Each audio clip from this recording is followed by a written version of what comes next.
ആരോഗ്യമുള്ള നിരവധി പുരുഷന്മാരെ തെരഞ്ഞെടുത്തു. ഓരോരുത്തർക്കും ഒരേ തരത്തിലുള്ള പുതിയ വെളുത്ത കോട്ടൺ ടീഷർട്ടുകൾ നൽകി. തുടർന്ന് 2 രാത്രികൾ ഉറങ്ങാനായിട്ട് നിർദ്ദേശിച്ചു. എന്നാൽ ചില കർശന നിബന്ധനകൾ ഉണ്ടായിരുന്നു. അതായത് പെർഫ്യൂംസ് ഉപയോഗിക്കാൻ പാടില്ല, ഡിയോഡ്രൻസ് ഉപയോഗിക്കാൻ പാടില്ല, സുഗന്ധമുള്ള സോപ്പ് ഉപയോഗിക്കാൻ പാടില്ല, പുകവലിക്കാൻ പാടില്ല, മദ്യപിക്കാൻ പാടില്ല, ശക്തമായ മസാലകൾ അടങ്ങിയ ഭക്ഷണം ഒഴിവാക്കണം. കാരണം ഗവേഷകർക്ക് വേണ്ടത് പെർഫ്യൂമിന്റെ ഗന്ധമോ അല്ലെങ്കിൽ ഷാംപൂവിന്റെ സുഗന്ധമോ അങ്ങനെയൊന്നും ആയിരുന്നില്ല, മനുഷ്യ ശരീരത്തിന്റെ സ്വാഭാവിക ബോഡി ഓർഡർ മാത്രം. 2 ദിവസത്തിന് ശേഷം ആ ടീഷർട്ട് പ്രത്യേകം പാക്ക് ചെയ്തിട്ട് സൂക്ഷിക്കുകയാണ് ചെയ്തത്. പിന്നീട് പരീക്ഷണത്തിന്റെ 2ാം ഘട്ടം ആരംഭിച്ചു. നിരവധി സ്ത്രീകളെ ഗവേഷണശാലകളിലേക്ക് ക്ഷണിച്ചു. ഓരോരുത്തർക്കും ഒന്നിലധികം ടീഷർട്ടുകൾ മണക്കാനായിട്ട് നൽകി. ഇവയില് ഏത് ഗന്ധമാണ് നിങ്ങൾക്ക് കൂടുതൽ ഇഷ്ടപ്പെട്ടത്? നമ്മളുടെ ഈ ഫേമസ് എക്സ്പെരിമെന്റ് ഫലം പുറത്തു വരുന്ന സമയത്ത് ശാസ്ത്രലോകം അമ്പരന്നു.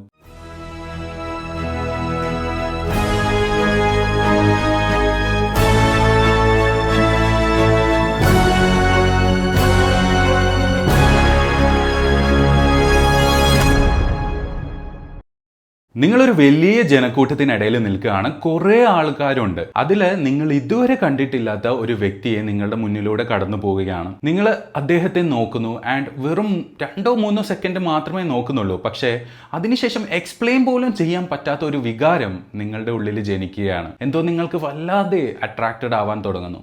ആ വ്യക്തിയിൽ എന്തോ പ്രത്യേകതയുണ്ട് എന്ന് നിങ്ങളുടെ മനസ്സ് പറയുന്നു. യാതൊരുവിധ സംഭാഷണമില്ല, പരിചയമില്ല, ശബ്ദം പോലും കേട്ടിട്ടില്ല. എന്നിട്ടും എന്തുകൊണ്ടാണ് ആ വ്യക്തി മാത്രം നിങ്ങളുടെ ശ്രദ്ധയിൽ പതിഞ്ഞത്? ഇതുപോലൊരു അനുഭവം നമ്മൾ പലർക്കും ജീവിതത്തിൽ ഒരിക്കലെങ്കിലും ഉണ്ടായിട്ടുണ്ടാവും. ചിലരെ ആദ്യ നിമിഷം തന്നെ ഇഷ്ടപ്പെടും, ചിലരെ ആദ്യ നിമിഷം തന്നെ ഇഷ്ടപ്പെടില്ല. ചിലരെ വീണ്ടും വീണ്ടും കാണണമെന്ന് തോന്നും, ചിലരെ എത്ര ശ്രമിച്ചാലും മനസ്സിലേക്ക് അടുപ്പിക്കാനായിട്ട് കഴിയില്ല. നാം സാധാരണ പറയുന്ന കാരണം വളരെ ലളിതമാണ്. അവരുടെ മുഖം ഇഷ്ടപ്പെട്ടു, അവരുടെ പുഞ്ചിരി ഇഷ്ടപ്പെട്ടു, അല്ലെങ്കിൽ അവരുടെ സംസാര രീതി ഇഷ്ടപ്പെട്ടു. പക്ഷേ ഒരു നിമിഷം ചിന്തിച്ചു നോക്കുകയാണെങ്കിൽ ഇത് അങ്ങനെ തന്നെയാണോ? അതുകൊണ്ടാണ് കഴിഞ്ഞ ഏതാനും പതിറ്റാണ്ടുകളായിട്ട് ലോകത്തിലെ ഏറ്റവും മികച്ച ന്യൂറോ സയന്റിസ്റ്റുകളും എവല്യൂഷണറി ബയോളജിസ്റ്റുകളും ബിഹേവിയറൽ സൈക്കോളജിസ്റ്റുകളും ഒരേ ചോദ്യത്തിന് ഉത്തരം കണ്ടെത്താൻ ശ്രമിക്കുന്നത്. നമ്മൾ ഒരാളെ ആക്ച്വലി തിരഞ്ഞെടുക്കുകയാണോ, അതോ നമ്മളുടെ തലച്ചോറ്, നമ്മുടെ ശരീരം അല്ലെങ്കിൽ നമ്മുടെ പരിണാമ ചരിത്രം നമ്മൾ അറിയുന്നതിന് മുമ്പേ ആ തെരഞ്ഞെടുപ്പ് ആരംഭിച്ചു കഴിഞ്ഞിട്ടുണ്ടോ? മനുഷ്യൻ ഭൂമിയിൽ ഒറ്റക്കല്ല ജീവിക്കുന്നത്. കോടിക്കണക്കിന് വർഷങ്ങളായി ഈ ഗ്രഹത്തിൽ ജീവിച്ചിരുന്ന അനേകം ജീവികൾ പരസ്പരം സംസാരിക്കുന്നത് ശബ്ദം ഉപയോഗിച്ചിട്ടല്ല, നിറങ്ങൾ ഉപയോഗിച്ചിട്ടല്ല, എഴുത്തോ ഭാഷയോ ഉപയോഗിച്ചിട്ടല്ല.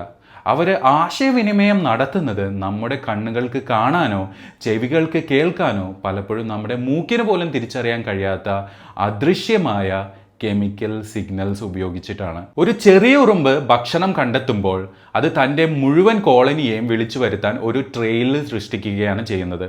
ഒരു പെൺശലഭം രാത്രിയിലെ ഇരുട്ടില് കിലോമീറ്ററുകളോളം അകലെയുള്ള ആൺശലഭത്തെ ഒരു ശബ്ദം പോലും ഉണ്ടാക്കാതെ തൻ്റെ അടുത്തേക്ക് ക്ഷണിക്കുന്നു. ഒരു ക്വീൻ തേനീച്ച ആയിരക്കണക്കിന് വർക്കർ തേനീച്ചകളുടെ സമൂഹത്തെ നിയന്ത്രിക്കുന്നത് ഉത്തരവുകൾ നൽകിക്കൊണ്ടല്ല, മറിച്ച് സ്വന്തം ശരീരത്തിൽ നിന്നും പുറപ്പെടുവിപ്പിക്കുന്ന സൂക്ഷ്മമായ കെമിക്കൽ മെസ്സേജസ് ഉപയോഗിച്ചിട്ടാണ്. പ്രകൃതിയുടെ കാഴ്ചപ്പാടിൽ നോക്കുകയാണെങ്കിൽ ഭാഷയ്ക്ക് മുമ്പുണ്ടായിരുന്നത് ഈ കെമിക്കൽ ലാംഗ്വേജ് ആയിരുന്നു. അപ്പോൾ ചോദ്യം വളരെ സ്വാഭാവികമാണ്. ഭൂമിയിലെ ഇത്രയധികം ജീവികൾ കോടിക്കണക്കിന് വർഷങ്ങളായി ഉപയോഗിച്ചു കൊണ്ടിരുന്ന ഈ അദൃശ്യ ഭാഷയിൽ നിന്ന് മനുഷ്യൻ മാത്രം പൂർണ്ണമായിട്ടും ഒഴിവാക്കപ്പെട്ടിട്ടുണ്ടോ? അതോ ഇന്നും നമ്മുടെ ശരീരം നമ്മൾ പോലും അറിയാതെ മറ്റുള്ളവരിലേക്ക് ചില സന്ദേശങ്ങൾ അയച്ചു കൊണ്ടിരിക്കുകയാണോ? ഒരുപക്ഷെ നമ്മൾ ഒരാളെ ആദ്യമായി കാണുന്ന നിമിഷം തന്നെ അനുഭവിക്കുന്ന ആ വിശദീകരിക്കാൻ കഴിയാത്ത ഒരു ആകർഷണമുണ്ടല്ലോ, അല്ലെങ്കിൽ കാരണമില്ലാത്ത ഒരു അകൽച്ചയുണ്ടല്ലോ, അത് പിന്നിൽ പ്രവർത്തിക്കുന്നത് നമ്മൾ ഇതുവരെ മനസ്സിലാക്കാത്ത ഒരു ബയോളജിക്കൽ മെക്കാനിസം ആയിരിക്കുമോ? ഈ ചോദ്യമാണ് ലോകമെമ്പാടും കോടിക്കണക്കിന് രൂപയുടെ പെർഫ്യൂം ഇൻഡസ്ട്രികൾക്കും അനവധി വൈറൽ വീഡിയോസിനും ആയിരക്കണക്കിന് റിസർച്ച് പേപ്പേഴ്സിനും പതിറ്റാണ്ടുകളായി അവസാനിക്കാത്ത ഒരു ശാസ്ത്രീയ വിവാദത്തിനും തുടക്കമിട്ടത്. കാരണം ചിലർ ഉറച്ചു വിശ്വസിക്കുന്നത് എന്താണെന്ന് വെച്ചാൽ മനുഷ്യരുടെ ശരീരം രഹസ്യമായ ഫിറമോണുകൾ പുറപ്പെടുവിപ്പിക്കുന്നു എന്നുള്ളതാണ്. മറ്റൊരു വിഭാഗം ശാസ്ത്രജ്ഞർ അതിനെ ശക്തമായി എതിർക്കുന്നുണ്ട്. അവർ പറയുന്നത് ഇന്നുവരെ ഒരു യഥാർത്ഥ ഹ്യൂമൻ ഫിറമോൺ പോലും കണ്ടെത്തിയിട്ടില്ല എന്നുള്ളതാണ്. പക്ഷേ ഈ ഡോക്യുമെന്ററിയിൽ നമ്മൾ ചരിത്രത്തിലേക്ക് തിരികെ പോവുകയാണ്. ആദ്യമായി ഒരു ശാസ്ത്രജ്ഞൻ ഒരു അദൃശ്യ ഭാഷയുടെ സൂചന കണ്ടെത്തിയ നിമിഷത്തിലേക്ക്, ആ ലബോറട്ടറിയിലേക്ക്. അതുപോലെ കാടുകളിലേക്ക്, മരുഭൂമിയിലേക്ക്, സമുദ്രത്തിലേക്ക്, മനുഷ്യന്റെ തലച്ചോറിന്റെ ഉള്ളിലേക്ക്. ഈ യാത്രയുടെ അവസാനത്തിൽ നിങ്ങൾ ഒരാളെ കാണുന്ന രീതിയും പ്രണയത്തെ മനസ്സിലാക്കുന്ന രീതിയും ഒരുപക്ഷെ എന്നേക്കുമായിട്ട് മാറിയേക്കാം. കാരണം ചിലപ്പോൾ നമ്മൾ നമ്മുടെ ജീവിതത്തിലെ ഏറ്റവും പ്രധാനപ്പെട്ട തീരുമാനങ്ങൾ എടുക്കുന്നു എന്ന് നമ്മൾ കരുതും. എന്നാൽ യഥാർത്ഥത്തിൽ ആ തീരുമാനം വളരെ മുമ്പേ നിശബ്ദമായിട്ട് നമ്മുടെ ശരീരത്തിനുള്ളിൽ ആരംഭിച്ചു കഴിഞ്ഞിട്ടുണ്ടാകും. എന്നാൽ ഈ മുഴുവൻ കഥയ്ക്ക് തുടക്കമായത് മനുഷ്യരിൽ നിന്നല്ല, വെറും ഒരു ചെറിയ ശലഭത്തിൽ നിന്നായിരുന്നു. ആ ശലഭം ശാസ്ത്രലോകത്തെ എങ്ങനെ അമ്പരപ്പിച്ചു, അതിനായിട്ട് ഒരു ജർമ്മൻ ശാസ്ത്രജ്ഞൻ വർഷങ്ങളോളം നടത്തിയ അന്വേഷണം എങ്ങനെ ഫിറമോൺ എന്ന വാക്കിന്റെ ജനനത്തിന് കാരണമായി. 1940കളുടെ അവസാന കാലം, രണ്ടാം ലോക മഹായുദ്ധത്തിന്റെ മുറിവുകളിൽ നിന്ന് യൂറോപ്പ് പതിയെ കരകയറിക്കൊണ്ടിരിക്കുന്ന ഒരു കാലഘട്ടമാണ്. പുതിയ ശാസ്ത്രീയമായ കണ്ടെത്തലുകൾ ലോകത്തിന്റെ ഭാവിയെ മാറ്റിമറിക്കുമെന്ന് എല്ലാവരും വിശ്വസിച്ചിരുന്ന ഒരു കാലഘട്ടം. ജർമ്മനിയിലെ ഒരു ലബോറട്ടറിയിൽ 100 കണക്കിന് ഗ്ലാസ് കണ്ടെയ്നേഴ്സിന്റെ നടുവിൽ ദിവസങ്ങളല്ല, മാസങ്ങളല്ല, വർഷങ്ങളോളം ഒരേ ഒരു ചോദ്യത്തിന് ഉത്തരം കണ്ടെത്താൻ ശ്രമിച്ചുകൊണ്ടിരിക്കുകയായിരുന്നു. ഈ കഥ മനസ്സിലാക്കണമെങ്കിൽ ആദ്യം നമ്മൾ ഒരു ചെറിയ ജീവിയെ പരിചയപ്പെടാം. സിൽക്ക് മോത്ത്, അതായത് ഈ പട്ടുനൂല് നിർമ്മിക്കുന്ന ശലഭം ഉണ്ടല്ലോ, അത്. ലോകത്തിലെ ഏറ്റവും സാധാരണമായ ഒരു പ്രാണിയാണ് ഇതെന്ന് നമുക്ക് തോന്നാം. പക്ഷെ പ്രകൃതി അതിന് നൽകിയിരിക്കുന്ന ഒരു കഴിവെന്ന് പറയുന്നത് അന്നത്തെ ശാസ്ത്രത്തിന് ഏതാണ്ട് അത്ഭുതം പോലെയായിരുന്നു. ഒരു പെൺ സിൽക്ക് മോത്ത് തൻ്റെ ജീവിതത്തിൻ്റെ ഒരു പ്രത്യേക ഘട്ടത്തിൽ ശരീരത്തിൽ നിന്നും വളരെ ചെറിയ അളവിൽ ഒരു കെമിക്കൽ പുറപ്പെടുവിപ്പിക്കാനായിട്ട് തുടങ്ങും. അത് വായുവിലൂടെ സഞ്ചരിക്കും. കിലോമീറ്റർ അകലെയുള്ള ആൺ ശലഭത്തിന് പോലും ആ കെമിക്കലിന്റെ സാന്നിധ്യം തിരിച്ചറിഞ്ഞ് ഒരു ഇൻവിസിബിൾ മാപ്പ് പിന്തുടരുന്നത് പോലെ കൃത്യമായിട്ട് ആ പെൺ ശലഭത്തിന്റെ അടുത്തേക്ക് പറന്നെത്താൻ പറ്റും. ചിന്തിച്ചു നോക്കൂ, ഒരു മൊബൈൽ ഫോണില്ല, ഒരു ശബ്ദമില്ല, വെളിച്ചമില്ല, ഒരു കോമ്പസ് പോലും ഇല്ല. എന്നിട്ടും രാത്രിയുടെ ഇരുട്ടിൽ ഏതാനും മോളിക്യൂൾസ് മാത്രം ഉപയോഗിച്ചിട്ട് 2 ജീവികളെ പരസ്പരം കണ്ടെത്തുന്നു. ഇതെങ്ങനെയാണ് സാധ്യമാകുന്നത്? ഈ ചോദ്യമാണ് സയന്റിസ്റ്റുകൾ ആ വർഷങ്ങളോളം പിന്തുടർന്നു പോകുന്നത്. അദ്ദേഹത്തിന്റെ ഗവേഷണ സംഘം എന്ന് പറയുന്നത് ഒരു അസാധാരണ ദൗത്യത്തിന് തുടക്കമിട്ടു. പെൺ സിൽക്ക് മോത്തിന്റെ ശരീരത്തിൽ നിന്നും പുറപ്പെടുവിക്കുന്ന ഈ അദൃശ്യ കെമിക്കൽസിനെ വേർതിരിച്ചെടുക്കുക എന്നുള്ളത് കേൾക്കുമ്പോൾ വളരെ ലളിതമായിട്ട് തോന്നാം. പക്ഷേ യഥാർത്ഥം എന്താണെന്ന് വെച്ചാൽ അതിനേക്കാൾ പ്രയാസകരമായിരുന്നു. കാരണം ആ കെമിക്കൽ പുറത്തു വരുന്നത് അതിസൂക്ഷ്മമായിട്ടുള്ള ഒരു അളവിൽ മാത്രമായിരുന്നു. ഒരു ശലഭത്തിൽ നിന്ന് കിട്ടുന്ന അളവെന്ന് പറയുന്നത് ഉപയോഗിച്ചിട്ട് ഒന്നും പഠിക്കാൻ നമുക്ക് കഴിയില്ല. അതിനാൽ അവർ ആയിരക്കണക്കിന്, പിന്നീട് ലക്ഷക്കണക്കിന് ഫീമെയിൽ സിൽക്ക് മോത്തിനെ ശേഖരിക്കാനായിട്ട് തുടങ്ങി. ഓരോന്നിൽ നിന്നുമുള്ള ചെറിയ അളവുകൾ ഒന്നിച്ച് ചേർത്ത് വെച്ചുകൊണ്ടാണ് അവർ മുൻപോട്ട് പോയത്. വർഷങ്ങൾ നീണ്ട അധ്വാനം, അനവധി പരാജയങ്ങൾ, എണ്ണമറ്റ പരീക്ഷണങ്ങൾ, ഒടുവിൽ പ്രകൃതി ഒളിപ്പിച്ചു വെച്ചിരിക്കുന്ന ആ രഹസ്യ മോളിക്യൂള് ആദ്യമായിട്ട് മനുഷ്യന്റെ കൈകളിലെത്തി. 1959 ഈ ശാസ്ത്രജ്ഞനും അദ്ദേഹത്തിന്റെ സഹപ്രവർത്തകരും ആ മോളിക്യൂളിന്റെ ഘടന വിജയകരമായിട്ട് കണ്ടെത്തി. അതിനവർ നൽകിയ പേരാണ് ബോംബിക്കോൾ. ചരിത്രത്തിൽ ശാസ്ത്രീയമായി തിരിച്ചറിഞ്ഞ ആദ്യത്തെ ഫിറമോൺ ആണത്. ഇന്നത്തെ ബയോളജി ടെക്സ്റ്റ് ബുക്കിലൊക്കെ ഇത് സാധാരണമായിട്ടുള്ളൊരു വാക്കായിരിക്കും. പക്ഷേ അന്നത് ശാസ്ത്രത്തിന്റെ ഒരു പുതിയ യുഗത്തിന്റെ തുടക്കമായിരുന്നു. കാരണം ആദ്യമായി ശാസ്ത്രജ്ഞർ മനസ്സിലാക്കി, ജീവികൾ പരസ്പരം സംസാരിക്കാൻ വാക്കുകൾ മാത്രമല്ല ഉപയോഗിക്കുന്നത്, കെമിസ്ട്രി തന്നെ ഒരു ഭാഷയായിട്ട് യൂസ് ചെയ്യുന്നു. അതേ വർഷം മറ്റൊരു നിർണായക സംഭവം നടന്നു. 2 ജർമ്മൻ ശാസ്ത്രജ്ഞന്മാര് ഈ പുതിയ ആശയത്തിന് ഒരു ഔദ്യോഗികമായിട്ടുള്ള പേര് നൽകാൻ തീരുമാനിച്ചു. അവർ ഗ്രീക്ക് ഭാഷയിലെ 2 വാക്കുകൾ തിരഞ്ഞെടുത്തു. ഫെറോ അഥവാ കൊണ്ടുപോവുക, ഹോർമാൻ അഥവാ ഉത്തേജിപ്പിക്കുക. ഈ 2 വാക്കുകളും ചേർത്തപ്പോൾ ജനിച്ചത് ഒരു പുതിയ ശാസ്ത്രീയ പദമായിരുന്നു ഫിറമോൺ എന്നുള്ളത്. ഒരു ജീവിയിൽ നിന്നും അതേ സ്പീഷീസിന്റെ മറ്റൊരു ജീവിയിലേക്ക് ഒരു ബയോളജിക്കൽ മെസ്സേജ് എത്തിക്കുന്ന ഒരു കെമിക്കൽ സിഗ്നൽ ആണ് അത്. ഈ നിർവചനം കേൾക്കുമ്പോൾ വളരെ ലളിതമായിട്ട് തോന്നാം. എന്നാൽ അതിന്റെ പ്രത്യാഘാതം എന്ന് പറയുന്നത് അതിശയകരമായിരുന്നു. കാരണം ഇതുവരെ ജീവികളുടെ പെരുമാറ്റം വിശദീകരിക്കാൻ പ്രധാനമായും കണ്ണുകളും ചെവികളും മാത്രമാണ് ഉപയോഗിച്ചുകൊണ്ടിരുന്നത്. എന്നാൽ ഇപ്പോൾ ശാസ്ത്രജ്ഞന്മാർക്ക് മനസ്സിലായി, പ്രകൃതിയിൽ മറ്റൊരു അദൃശ്യ ആശയവിനിമയ ശൃംഖല കൂടി പ്രവർത്തിക്കുന്നുണ്ട്. അത് നമുക്ക് കാണാൻ കഴിയുന്നില്ല എന്ന് മാത്രം. ഈ കണ്ടെത്തലിന് ശേഷം ലോകമെമ്പാടുമുള്ള ഗവേഷണശാലകളിൽ ഒരുതരം ആവേശം പടർന്നു. ഒരു ശലഭത്തിൽ ഇത് പ്രവർത്തിക്കുന്നുണ്ടെങ്കിൽ മറ്റു ജീവികളിൽ ഇത് ഉണ്ടാകില്ലേ എന്നുള്ളൊരു ചോദ്യവുമായിട്ട് ശാസ്ത്രജ്ഞന്മാർ പുതിയ പഠനങ്ങൾ ആരംഭിച്ചു. ഏതാനും വർഷങ്ങൾക്കുള്ളിൽ തന്നെ ഉറുമ്പുകളിലും തേനീച്ചകളിലും വണ്ടുകളിലും എലികളിലും മത്സ്യങ്ങളിലും വിവിധ തരത്തിലുള്ള ഫിറമോൺസ് കണ്ടെത്താനായിട്ട് തുടങ്ങി. ഓരോ പുതിയ കണ്ടെത്തലുകളും ഒരു കാര്യം കൂടി വ്യക്തമാക്കി കൊണ്ടുവരികയായിരുന്നു. പ്രകൃതി നമ്മൾ വിചാരിച്ചതിനേക്കാൾ വളരെ നിശബ്ദമാണ്, എന്നാൽ അതേസമയം നമ്മൾ കരുതിയതിനേക്കാളും വളരെ കൂടുതൽ സംസാരിക്കുകയും ചെയ്യുന്നുണ്ട്. ഇവിടെ ഒരു ചെറിയ കാര്യം പ്രത്യേകം ശ്രദ്ധിക്കണം. ഇന്ന് സോഷ്യൽ മീഡിയകളിലും സിനിമകളിലും ഫിറമോൺസ് എന്ന വാക്ക് കേൾക്കുമ്പോൾ പലരും ആദ്യം ചിന്തിക്കുന്നത് പ്രണയത്തെയും ലൈംഗിക ആകർഷണത്തിനെയും കുറിച്ചൊക്കെയാണ്. പക്ഷെ യഥാർത്ഥത്തിൽ ഫിറമോൺസിന്റെ ലോകം അതിനേക്കാൾ വളരെയധികം വിശാലമാണ്. കാരണം ചിലത് പങ്കാളികളെ വിളിക്കാനായിട്ട് ഉപയോഗിക്കുന്നു, ചിലർ അപകടത്തെക്കുറിച്ച് മുന്നറിയിപ്പ് നൽകുന്നു, ചിലരാണെങ്കിൽ ഭക്ഷണത്തിലേക്കുള്ള വഴി കാണിക്കുന്നു, ആൻഡ് ചിലത് മുഴുവൻ സമൂഹത്തിനെയും നിയന്ത്രിക്കാനായിട്ട് ഉപയോഗിക്കുന്നു. അതായത് ഫിറമോൺസ് എന്ന് പറയുന്നത് പ്രകൃതിയുടെ ലവ് ലാംഗ്വേജ് മാത്രമല്ല, അത് പ്രകൃതിയുടെ ഒരു OS ആണ്, അതായത് ഓപ്പറേറ്റിംഗ് സിസ്റ്റം. ഇപ്പോൾ ഒരു നിമിഷം ചിന്തിച്ചു നോക്കൂ, കോടിക്കണക്കിന് വർഷങ്ങളായി പരിണാമത്തിലൂടെ വിജയകരമായിട്ട് നിലനിന്നിരുന്ന ഈ സംവിധാനം ഭൂമിയിലെ അനേകം ജീവികളിൽ ഇന്നും പ്രവർത്തിക്കുന്നുണ്ടെങ്കിൽ മനുഷ്യൻ മാത്രം എന്തുകൊണ്ട് ഈ കഥയിൽ നിന്ന് അപ്രത്യക്ഷമാകുന്നു? അല്ലെങ്കിൽ നാം അപ്രത്യക്ഷമായിട്ടില്ല, പക്ഷെ നമ്മൾ അന്വേഷിക്കുന്നത് തെറ്റായ രീതിയിലാണോ? ഈ ചോദ്യമാണ് അടുത്ത 60 വർഷക്കാലം ബയോളജിയിലെ ഏറ്റവും വലിയ വിവാദങ്ങളിൽ ഒന്നായിട്ട് മാറിയത്. കാരണം ചില ശാസ്ത്രജ്ഞന്മാരെ മനുഷ്യ ശരീരത്തിന്റെ ഈ അദൃശ്യ ഭാഷയുടെ സൂചനകൾ കാണാൻ തുടങ്ങി. മറ്റുള്ളവർ പറഞ്ഞു അത് വെറും യാദൃശ്ചികമാണ്.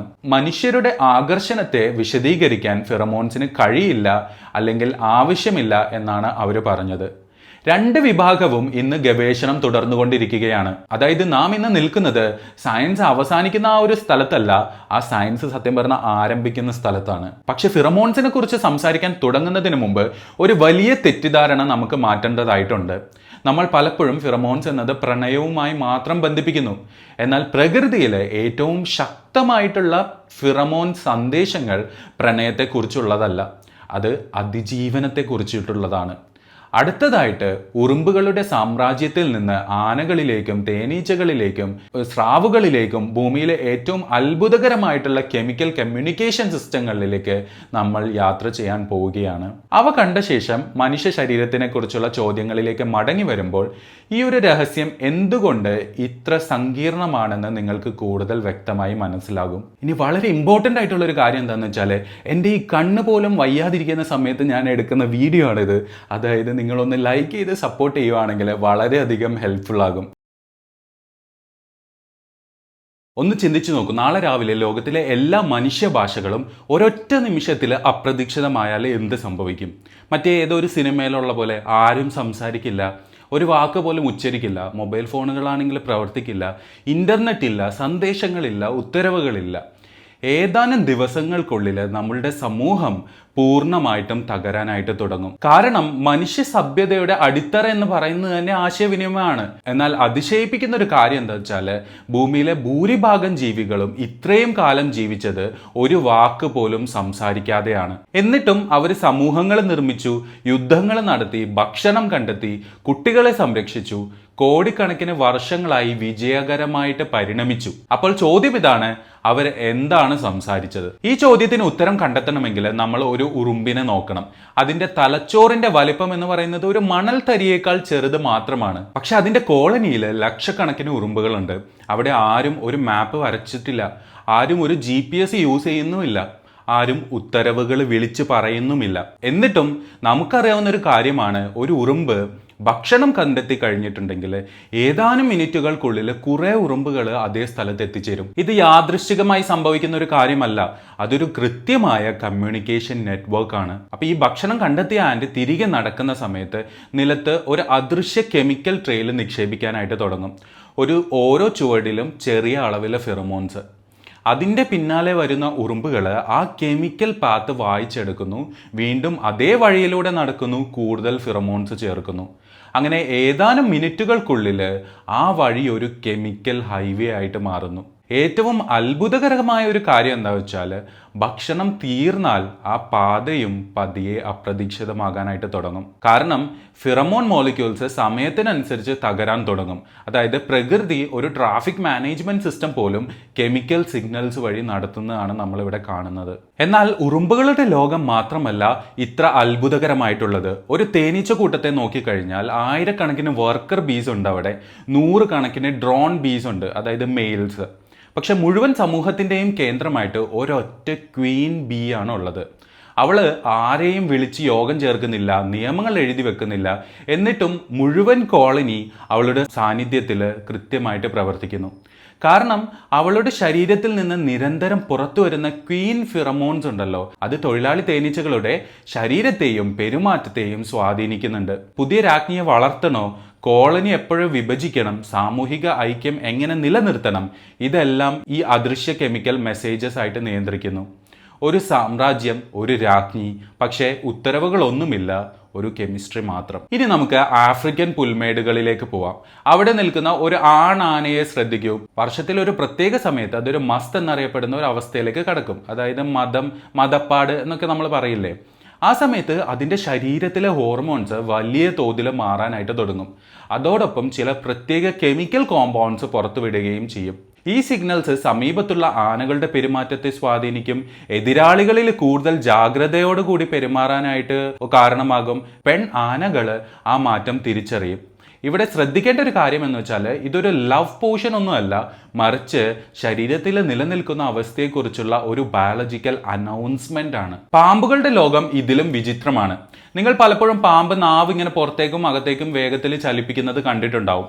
പലരും അത് ഭയപ്പെടുത്താനുള്ള ശ്രമമാണെന്ന് കരുതും. പക്ഷെ യഥാർത്ഥത്തിൽ അത് വായുവിനെ രുചിച്ച് നോക്കുകയാണ് ചെയ്യുന്നത്. വായുവിലെ കെമിക്കൽ പാർട്ടിക്കിൾസ് നാവിൽ ശേഖരിച്ച ശേഷം വായ്ക്കുള്ളിലെ ജേക്കബ്സൺ ഓർഗണിലേക്ക് എത്തിക്കുന്നു.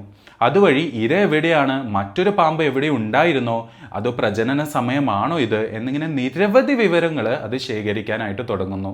നമ്മൾ കണ്ണുകൊണ്ട് ലോകത്തെ വായിക്കുന്ന സമയത്ത് പാമ്പ് കെമിസ്ട്രി കൊണ്ടാണ് ലോകത്തെ വായിക്കുന്നത്. കടലിലും ഈ അദൃശ്യ ഭാഷ അവസാനിക്കുന്നൊന്നുമില്ല. ആയിരക്കണക്കിന് കിലോമീറ്ററുകൾ സഞ്ചരിച്ച് ജനിച്ച നദിയിലേക്ക് മടങ്ങിയെത്തുന്ന സാൽമൺ ഫിഷിനെ കുറിച്ച് നിങ്ങൾ കേട്ടിട്ടുണ്ടാവും. വർഷങ്ങൾ സമുദ്രത്തിൽ കഴിഞ്ഞ ശേഷവും അവ കൃത്യമായിട്ട് സ്വന്തം ജന്മസ്ഥലത്തെ കണ്ടെത്തുന്നുണ്ട്. ഭൂമിയുടെ മാഗ്നറ്റിക് ഫീൽഡ്, ജലപ്രവാഹങ്ങൾ, സൂര്യന്റെ സ്ഥാനം എന്നിവയ്ക്കൊപ്പം വെള്ളത്തിൽ ലയിച്ചിരിക്കുന്ന കെമിക്കൽ സിഗ്നേച്ചേഴ്സും ഈ യാത്രയിൽ പങ്കുണ്ടെന്നാണ് നിരവധി പഠനങ്ങൾ സൂചിപ്പിക്കുന്നത്. ഒരു നദിക്ക് പോലും സ്വന്തം കെമിക്കൽ ഐഡന്റിറ്റി എന്ന് പറയുന്ന ഒരു സംഭവം ഉണ്ടാകാം. ഇനി ഒരു നായയെക്കുറിച്ച് ചിന്തിക്കൂ. നിങ്ങൾ ദിവസവും നടക്കുന്ന വഴിയിലൂടെ ഒരു നായ നിലം മണത്ത് മുന്നോട്ട് പോകുന്നത് കണ്ടിട്ടുണ്ടാകും. മനുഷ്യന് അത് വെറും മണ്ണ് മാത്രമാണ്. പക്ഷെ നായയെ സംബന്ധിച്ചിടത്തോളം അതൊരു ന്യൂസ് പേപ്പർ പോലെയാണ്. അതായത് ആരാണ് ഇവിടെ നടന്നത്, എപ്പോഴാണ് നടന്നത്, ആ ജീവി ആരോഗ്യവാനാണോ, അതാണാണോ പെണ്ണാണോ, ഒരുപക്ഷെ അതിൻ്റെ പ്രായം വരെ.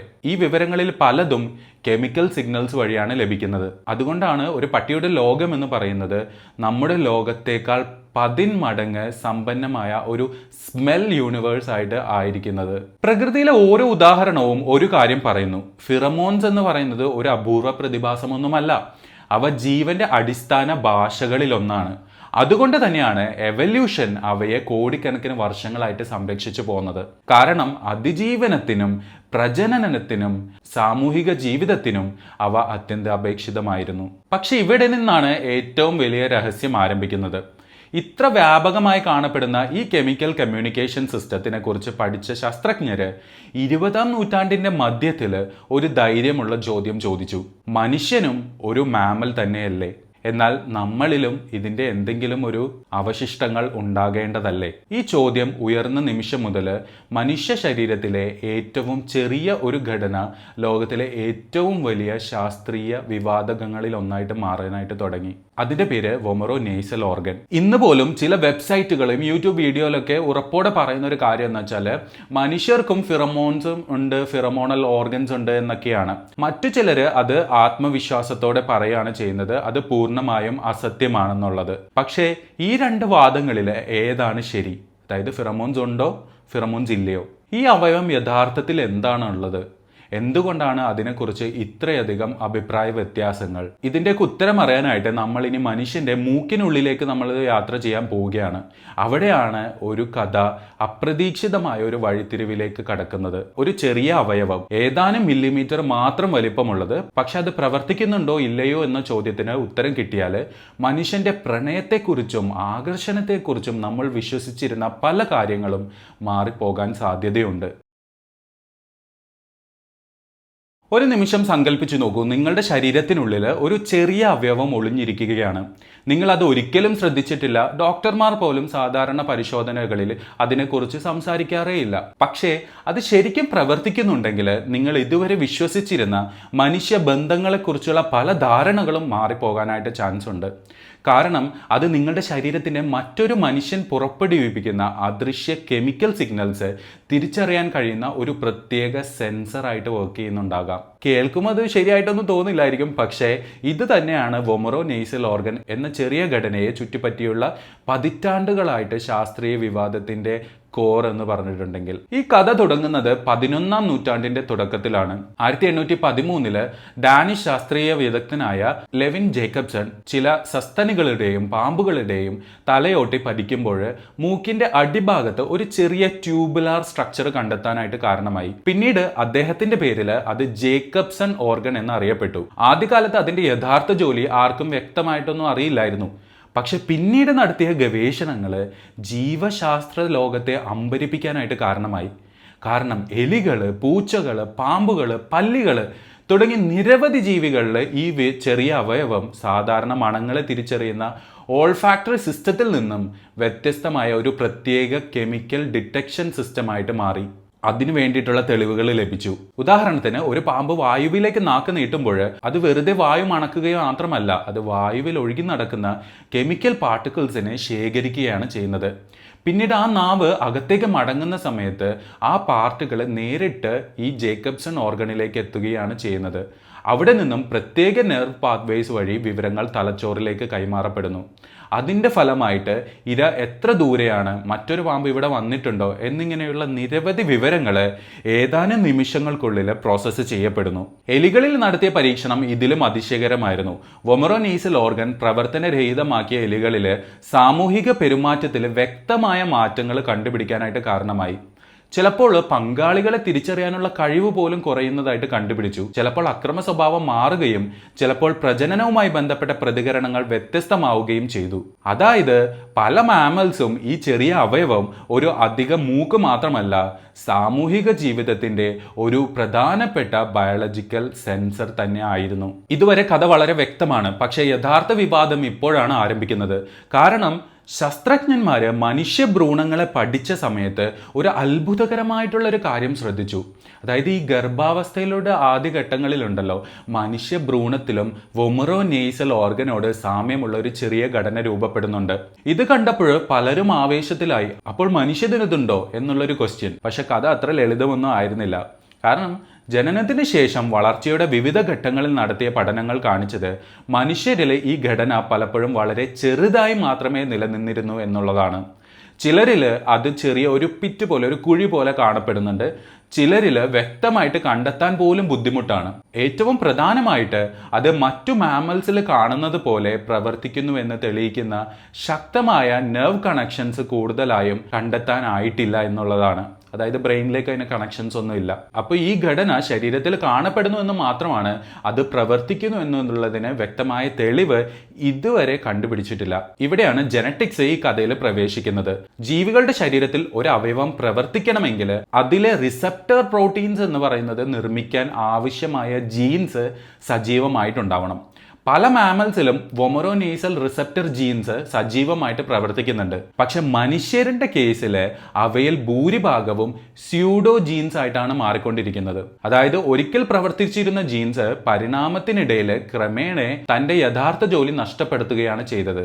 അതായത് ആ ജീൻസിന്റെ കാര്യമാണ് നമ്മൾ പറയുന്നത്. ഒരു പഴയ ഫാക്ടറിയിലെ യന്ത്രങ്ങൾ ഇപ്പോഴും കെട്ടിടത്തിനകത്ത് തന്നെ ഉണ്ടെങ്കിലും അവ പ്രവർത്തിക്കാൻ ആവശ്യമായ സംവിധാനങ്ങൾ ഇല്ലാത്തതുപോലെ. ഇത് എവല്യൂഷണറി ബയോളജിയിലെ ഏറ്റവും രസകരമായ ചോദ്യങ്ങളിലേക്ക് ഒന്നാണ് നമ്മളെ എത്തിച്ചു ചേർക്കുന്നത്. എന്തുകൊണ്ടാണ് മനുഷ്യന് ഈ സംവിധാനം നഷ്ടമായത്? പല ശാസ്ത്രജ്ഞന്മാരും കരുതുന്നത് നമ്മളുടെ പൂർവികര് 2 കാലിൽ നടക്കാൻ തുടങ്ങിയതോടെ കാഴ്ചയുടെ പ്രാധാന്യം വർദ്ധിക്കാനായിട്ട് തുടങ്ങി. മുഖഭാവങ്ങൾ കൂടുതൽ സങ്കീർണമാവാൻ തുടങ്ങി. കണ്ണുകളുടെ ചലനം, ശരീരഭാഷ, ശബ്ദം, പിന്നീട് ഭാഷ, ഇവയെല്ലാം സാമൂഹിക ആശയവിനിമയത്തിൽ വളരെ പങ്കുവഹിക്കാനായിട്ട് തുടങ്ങി. അതിൻ്റെ ഫലമായി കെമിക്കൽ കമ്മ്യൂണിക്കേഷന്റെ ആശ്രയം പതിയെ കുറഞ്ഞിരിക്കാം. പ്രകൃതി അനാവശ്യമായിട്ടുള്ള കാര്യങ്ങളെ ക്രമേണ ഒഴിവാക്കുന്ന ഒരു പ്രവണതയുള്ളതിനാൽ വൊമറോനേസൽ സിസ്റ്റത്തിലും പതിയെ പ്രവർത്തനരഹിതമായിരിക്കാം. എന്നാൽ എല്ലാവരും ഈ അഭിപ്രായത്തിനോട് യോജിക്കുന്നില്ല. ചില ഗവേഷകർ മനുഷ്യരില് വൊമറോനേസൽ ഓർഗൻ പൂർണ്ണമായും മരിച്ചു പോയിട്ടില്ലെന്ന് വാദിക്കുന്നുണ്ട്. ചില ചെറിയ പരീക്ഷണങ്ങളിൽ മൂക്കിന്റെ പ്രത്യേക ഭാഗങ്ങളിൽ ചില കെമിക്കൽസ് ഉപയോഗിച്ചപ്പോൾ ഹോർമോണൽ ചേഞ്ചസ് ഉണ്ടാകുന്നതായിട്ട് കണ്ടുപിടിച്ചിട്ടുണ്ട്. എന്നാൽ ഈ പഠനങ്ങൾക്ക് വലിയ പ്രശ്നമുണ്ട്. അവയിലെ പല ഫലങ്ങളും പിന്നീട് മറ്റ് ഗവേഷകർക്ക് ആവർത്തിക്കാനായിട്ട് കഴിഞ്ഞിട്ടില്ല. ശാസ്ത്രത്തില് ഇതിനെ റെപ്ലിക്കേഷൻ പ്രോബ്ലം എന്നാണ് നമ്മൾ പറയുന്നത്. ഒരേ പരീക്ഷണം വീണ്ടും നടത്തിയപ്പോൾ ഒരേ ഫലം ലഭിക്കാത്ത ഒരു അവസ്ഥ. മനുഷ്യരില് വൊമറോനേസൽ ഓർഗൻ പോലുള്ള ഒരു ഘടനയുടെ അവശിഷ്ടങ്ങൾ കാണപ്പെടുന്നുണ്ടാവാം. പക്ഷേ അത് മറ്റ് മാമൽസിലുള്ള പോലെ പ്രവർത്തിക്കുന്ന ഒരു ഫങ്ഷണൽ ഫിറമോൺ ഡിറ്റക്ഷൻ ഓർഗൻ ആയിട്ട് മാറിയിട്ടുണ്ട് എന്ന് തെളിയിക്കുന്ന ശക്തമായ തെളിവുകൾ നിലവിലില്ല. അതായത് ഇല്ല എന്ന് ശാസ്ത്രം പറയുന്നില്ല, ഉണ്ട് എന്നും പറയുന്നില്ല. മറിച്ച് ഇപ്പോൾ ലഭ്യമായിട്ടുള്ള തെളിവുകൾ ഇതിന് മതിയാകുന്നില്ല എന്നാണ് ശാസ്ത്രം പറയുന്നത്. എന്നാൽ ഇതോടുകൂടി മനുഷ്യന്റെ കഥ അവസാനിക്കുന്നൊന്നുമില്ല.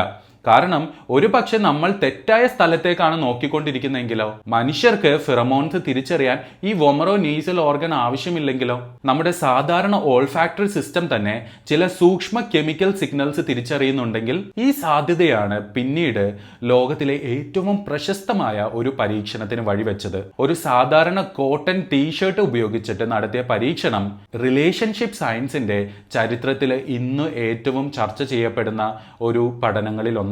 ഒരു കൂട്ടം പുരുഷന്മാര് ഒരേ രീതിയിലുള്ള വെളുത്ത ടീഷർട്ട് 2 രാത്രികൾ, പെർഫ്യൂം ഉപയോഗിക്കാൻ പാടില്ല, സോപ്പ് പോലും ഒരേ ബ്രാൻഡാണ് ഉപയോഗിക്കുന്നത്. പിന്നീട് ആ ടീഷർട്ടുകൾ മണക്കുന്ന ഒരു കൂട്ടം സ്ത്രീകൾ. കേൾക്കുമ്പോൾ വിചിത്രമായിട്ട് തോന്നുന്ന ഈ പരീക്ഷണം മനുഷ്യരുടെ പങ്കാളി തിരഞ്ഞെടുപ്പിനെ കുറിച്ചുള്ള ലോകത്തിലെ ഏറ്റവും പ്രശസ്തമായ ശാസ്ത്രീയമായ ചർച്ചയ്ക്ക് തുടക്കമിടുകയാണ് ചെയ്തത്. അടുത്തതായി ആ പരീക്ഷണത്തിന്റെ യഥാർത്ഥ കഥയും അതിന്റെ ചുറ്റുപറ്റിയുള്ള വിവാദങ്ങളും നമ്മൾ വിശദമായിട്ട് കാണാൻ പോവുകയാണ്. 1995 സ്വിറ്റ്സർലൻഡിലെ യൂണിവേഴ്സിറ്റി ഓഫ് ബേൺ, അവിടെയുള്ള ഒരു ചെറിയ ഗവേഷണശാലയിൽ മനുഷ്യരുടെ പ്രണയത്തെക്കുറിച്ചുള്ള ധാരണയെ പതിറ്റാണ്ടുകളോളം സ്വാധീനിക്കാൻ പോകുന്ന ഒരു പരീക്ഷണം ആരംഭിക്കുകയായിരുന്നു. അതിന്റെ നേതൃത്വം വഹിച്ചിരുന്നത് എവല്യൂഷണറി ബയോളജിസ്റ്റ് ക്ലോസ് വീഡക്കൈൻഡ് ആയിരുന്നു. അദ്ദേഹത്തിന്റെ മനസ്സിൽ ഒരു ലളിതമായിട്ടുള്ള ഒരു ചോദ്യം ചോദിച്ചു: നമ്മൾ ഒരാളെ തെരഞ്ഞെടുക്കുന്ന സമയത്ത് നമ്മുടെ മൂക്ക് പോലും ആ തീരുമാനത്തിൽ പങ്കാളികളാകുന്നുണ്ടോ? ആദ്യമായി കേൾക്കുമ്പോൾ ഈ ചോദ്യം അസാധാരണമാണെന്ന് തോന്നാം. കാരണം നമ്മൾ പ്രണയത്തെക്കുറിച്ച് സംസാരിക്കുമ്പോൾ കണ്ണുകളെക്കുറിച്ചാണ് ചിന്തിക്കുന്നത്, സൗന്ദര്യത്തെക്കുറിച്ചാണ് സംസാരിക്കുന്നത്, സംസാര രീതിയെക്കുറിച്ചും വ്യക്തിത്വത്തെക്കുറിച്ചും ചിന്തിക്കുന്നുണ്ട്. പക്ഷേ എവല്യൂഷണറി ബയോളജിയിൽ മറ്റൊരു സാധ്യത കൂടി മുന്നോട്ട് വെക്കുകയാണ് ചെയ്തത്. ഒരു പക്ഷേ നമ്മൾ അറിയാതെ തന്നെ നമ്മുടെ ശരീരം മറ്റൊരാളുടെ ശരീരഗന്ധത്തിൽ ഒളിഞ്ഞിരിക്കുന്ന ചില ബയോളജിക്കൽ വിവരങ്ങൾ വായിച്ചെടുക്കുന്നുണ്ടാവാം. അത് ശരിയാണെങ്കിൽ പ്രണയത്തിന്റെ കഥയിൽ നമ്മുടെ മൂക്കിനും ഒരു പ്രധാനപ്പെട്ട കഥാപാത്രത്തിന്റെ സ്ഥാനം ലഭിക്കുകയാണ് ചെയ്യുന്നത്. പരീക്ഷണത്തിന്റെ രൂപകൽപ്പന അതിശയകരമായ രീതിയിൽ ലളിതമായിരുന്നു. ആരോഗ്യമുള്ള നിരവധി പുരുഷന്മാരെ തെരഞ്ഞെടുത്തു. ഓരോരുത്തർക്കും ഒരേ തരത്തിലുള്ള പുതിയ വെളുത്ത കോട്ടൺ ടീഷർട്ടുകൾ നൽകി. തുടർന്ന് 2 രാത്രികൾ ഉറങ്ങാനായിട്ട് നിർദ്ദേശിച്ചു. എന്നാൽ ചില കർശന നിബന്ധനകൾ ഉണ്ടായിരുന്നു. അതായത് പെർഫ്യൂംസ് ഉപയോഗിക്കാൻ പാടില്ല, ഡിയോഡ്രൻസ് ഉപയോഗിക്കാൻ പാടില്ല, സുഗന്ധമുള്ള സോപ്പ് ഉപയോഗിക്കാൻ പാടില്ല, പുകവലിക്കാൻ പാടില്ല, മദ്യപിക്കാൻ പാടില്ല, ശക്തമായ മസാലകൾ അടങ്ങിയ ഭക്ഷണം ഒഴിവാക്കണം. കാരണം ഗവേഷകർക്ക് വേണ്ടത് പെർഫ്യൂമിന്റെ ഗന്ധമോ അല്ലെങ്കിൽ ഷാംപൂവിന്റെ സുഗന്ധമോ അങ്ങനെയൊന്നും ആയിരുന്നില്ല, മനുഷ്യ ശരീരത്തിന്റെ സ്വാഭാവിക ബോഡി ഓർഡർ മാത്രം. 2 ദിവസത്തിന് ശേഷം ആ ടീഷർട്ട് പ്രത്യേകം പാക്ക് ചെയ്തിട്ട് സൂക്ഷിക്കുകയാണ് ചെയ്തത്. പിന്നീട് പരീക്ഷണത്തിന്റെ 2ാം ഘട്ടം ആരംഭിച്ചു. നിരവധി സ്ത്രീകളെ ഗവേഷണശാലകളിലേക്ക് ക്ഷണിച്ചു. ഓരോരുത്തർക്കും ഒന്നിലധികം ടീഷർട്ടുകൾ മണക്കാനായിട്ട് നൽകി. തുടർന്ന് വളരെ ലളിതമായൊരു ചോദ്യം നൽകി: ഇവയില് ഏത് ഗന്ധമാണ് നിങ്ങൾക്ക് കൂടുതൽ ഇഷ്ടപ്പെട്ടത്? അത്രമാത്രം. പുറത്തുനിന്ന് നോക്കുമ്പോൾ വളരെ സാധാരണമായിട്ടുള്ള ഒരു പരീക്ഷണമാണ്. എന്നാൽ അതിന്റെ പിന്നില് മറഞ്ഞിരിക്കുന്നത് മനുഷ്യ പരിണാമത്തെക്കുറിച്ചുള്ള വളരെ വലിയ ഒരു ചോദ്യമായിരുന്നു. കാരണം ഈ പരീക്ഷണത്തിന്റെ യഥാർത്ഥ ലക്ഷ്യം എന്ന് പറയുന്നത് ഒരു ബോഡി ഓർഡർ അളക്കുക എന്നുള്ളതൊന്നുമല്ല, മറിച്ച് മേജർ ഹിസ്റ്റോകോമ്പാറ്റബിലിറ്റി കോംപ്ലക്സ് എന്ന് പറയുന്ന അല്ലെങ്കിൽ MHC എന്ന് പറയുന്ന ഒരു കൂട്ടം ജീൻസിനെ കുറിച്ചുള്ളതായിരുന്നു. നമ്മുടെ രോഗപ്രതിരോധ സംവിധാനത്തിലെ ഏറ്റവും പ്രധാനപ്പെട്ട ഒരു ജനറ്റിക് റീജിയൻ ഒന്നാണിത്. ശരീരത്തിലേക്ക് പ്രവേശിക്കുന്ന വൈറസുകളെയും ബാക്ടീരിയകളെയും തിരിച്ചറിയാനും പ്രതിരോധിക്കുവാനും സഹായിക്കുന്ന നിരവധി പ്രോട്ടീൻസ് നിർമ്മിക്കാൻ ഈ ജീൻസ് സഹായിക്കുന്നുണ്ട്. ലളിതമായിട്ട് പറയുവാണെങ്കിൽ MHC നമ്മുടെ ശരീരത്തിലെ ബയോളജിക്കൽ സെക്യൂരിറ്റി സിസ്റ്റത്തിന്റെ ഒരു പ്രധാന ഭാഗമാണ്. ഇപ്പോൾ ഒരു പുതിയ ചോദ്യം ഉയരുന്നു, രോഗപ്രതിരോധ ജീൻസും പ്രണയവും തമ്മിൽ എന്താണ് ബന്ധം? അതാണ് ഈ ഗവേഷണത്തിന്റെ ഏറ്റവും കൗതുകകരമായിട്ടുള്ള ഭാഗം എന്ന് പറയുന്നത്.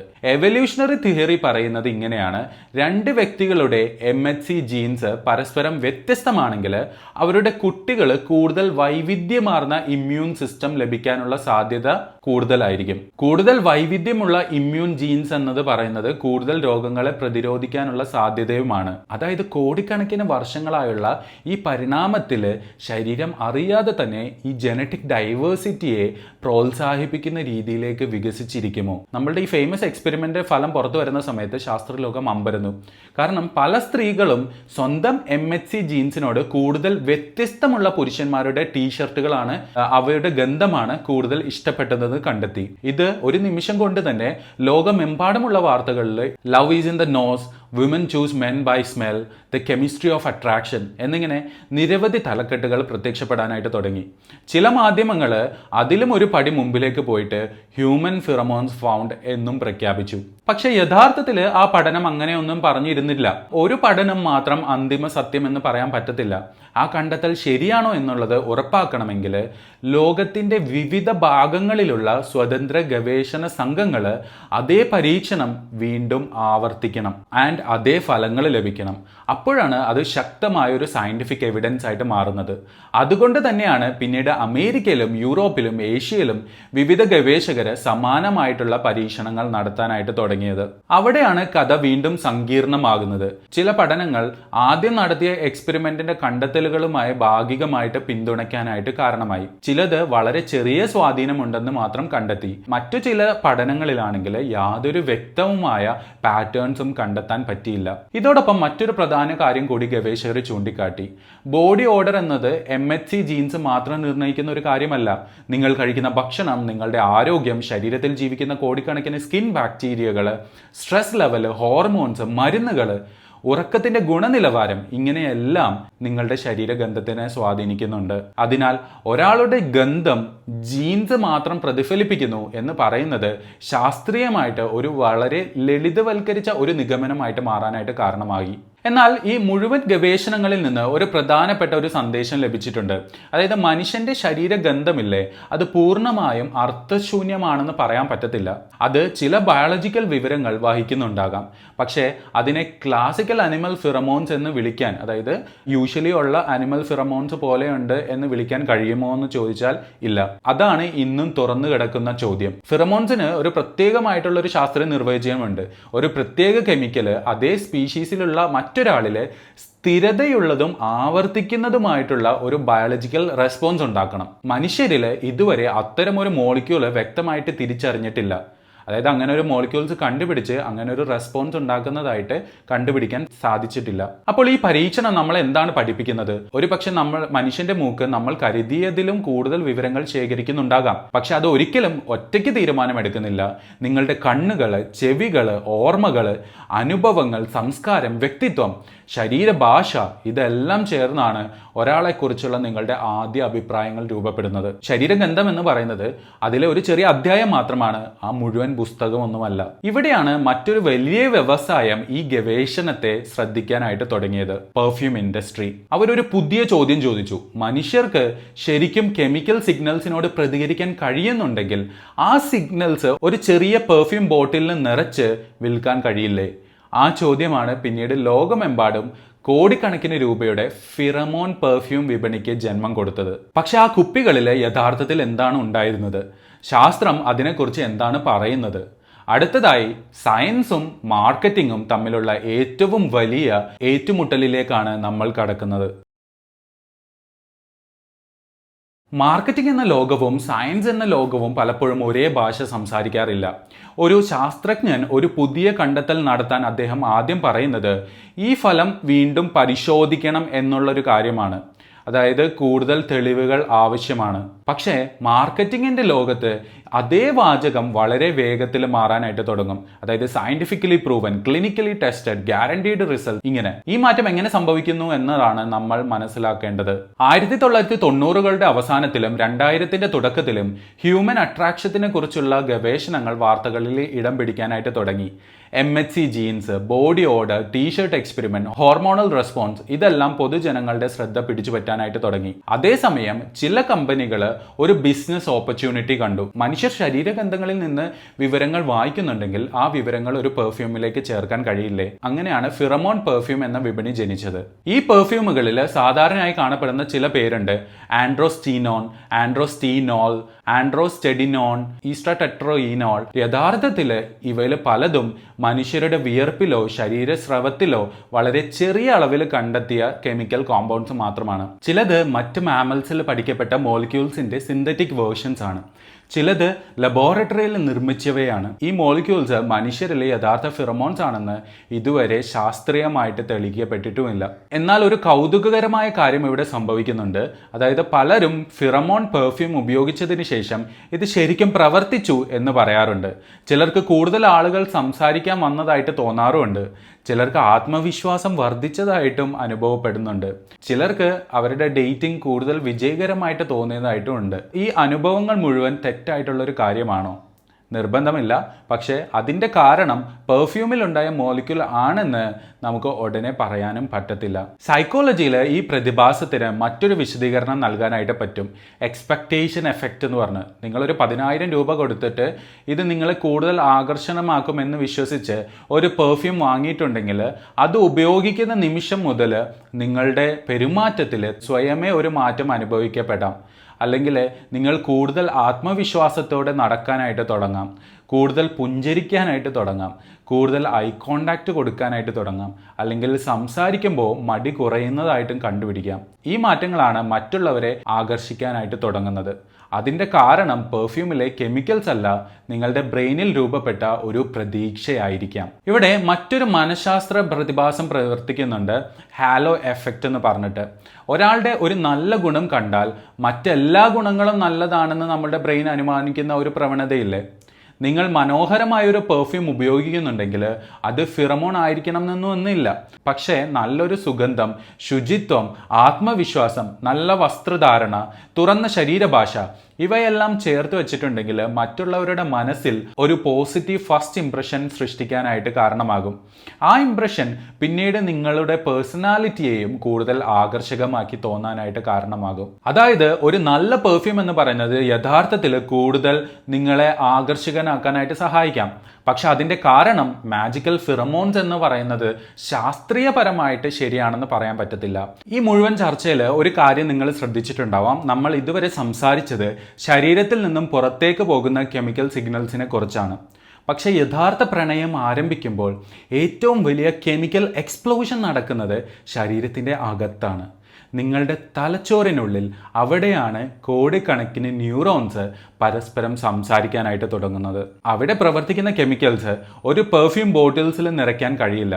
ഒരാളെ ആദ്യമായി കണ്ട നിമിഷം ഹൃദയം വേഗത്തിൽ മിടിക്കുന്നത് എന്തുകൊണ്ടായിരിക്കാം? അവരുടെ മെസ്സേജ് വരാത്തപ്പോൾ അസ്വസ്ഥത തോന്നുന്നത് എന്തുകൊണ്ടായിരിക്കാം? പ്രണയത്തിലായ ആളുകൾക്ക് വിശപ്പ് കുറയുന്നതും ഉറക്കം മാറുന്നതും ഒരാളെക്കുറിച്ച് വീണ്ടും വീണ്ടും ചിന്തിച്ചുകൊണ്ടിരിക്കുന്നതും എന്തുകൊണ്ടായിരിക്കാം? ഈ ചോദ്യങ്ങൾക്ക് നമ്മൾ ഉത്തരം കണ്ടെത്താൻ ഇനി മനുഷ്യ ശരീരത്തിലെ ഏറ്റവും സങ്കീർണമായ ഒരു അവയവത്തിലേക്ക് യാത്ര ചെയ്യേണ്ടതായിട്ടുണ്ട്, മനുഷ്യന്റെ തലച്ചോറിലേക്ക്. അവിടെയാണ് പ്രണയത്തിന്റെ യഥാർത്ഥ രസതന്ത്രം ആരംഭിക്കുന്നത്.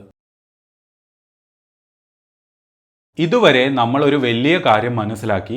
മനുഷ്യരിൽ യഥാർത്ഥ ഫെറമോൺസ് ഉണ്ടോ എന്ന ചോദ്യത്തിന് ഇന്നും വ്യക്തമായിട്ടൊരു ഉത്തരമില്ല എന്നുള്ള കാര്യം. പ്രണയത്തിലായിരിക്കുന്ന നിമിഷം മുതൽ മനുഷ്യ ശരീരത്തിൽ സംഭവിക്കുന്ന മാറ്റങ്ങൾ ആധുനിക ന്യൂറോ സയൻസിലെ ഏറ്റവും കൂടുതൽ കൗതുകമുണർത്തിയ വിഷയങ്ങളിൽ ഒന്നാണ്. കാരണം ഒരാളെ പ്രണയിക്കുന്ന സമയത്ത് നിങ്ങളുടെ തലച്ചോറിനുള്ളിൽ നടക്കുന്നത് ഒരു സാധാരണമായിട്ടുള്ള ഒരു വികാരത്തിന് മാറ്റമല്ല. കോടിക്കണക്കിന് ന്യൂറോൺസ് ഒരേ സമയം സജീവമാകുന്ന നൂറുകണക്കിന് കെമിക്കൽ സിഗ്നൽസ് പരസ്പരം ഇടകലരുന്ന ഒരു അതിവിപുലമായിട്ടുള്ള ബയോളജിക്കൽ സിംഫണിയാണ്. ഒരു വ്യക്തിയെ നിങ്ങൾ ആദ്യമായി കാണുന്നു. ഒരുപക്ഷെ അതൊരു കോളേജിന്റെ ആദ്യ ദിവസത്തിലായിരിക്കാം, ഓഫീസിലെ പുതിയ സഹപ്രവർത്തകനായിരിക്കാം, അല്ലെങ്കിൽ ഒരു യാത്രക്കിടെ തികച്ചും യാദൃശ്ചികമായി കണ്ടുപിട്ടിയ ഒരാളായിരിക്കാം. ആദ്യ സംഭാഷണം കഴിഞ്ഞു, പിന്നീട് നിങ്ങൾ വീട്ടിലേക്ക് മടങ്ങി.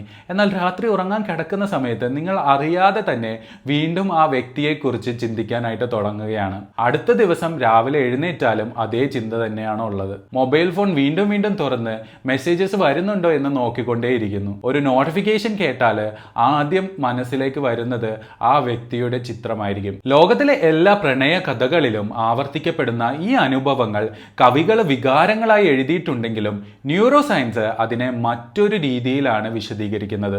Reward circuit activation. ഈ കഥയിലെ ആദ്യ കഥാപാത്രം എന്ന് പറയുന്നത് ഡോപ്പമിൻ ആണ്. ഇവിടെ ഒരു തെറ്റിദ്ധാരണ ആദ്യം തന്നെ മാറ്റണം. പലരും ഡോപ്പമിനെ ഹാപ്പിനെസ് കെമിക്കൽ എന്നാണ് വിളിക്കുന്നത്. യഥാർത്ഥത്തിൽ അത് അതിലും സങ്കീർണമാണ്.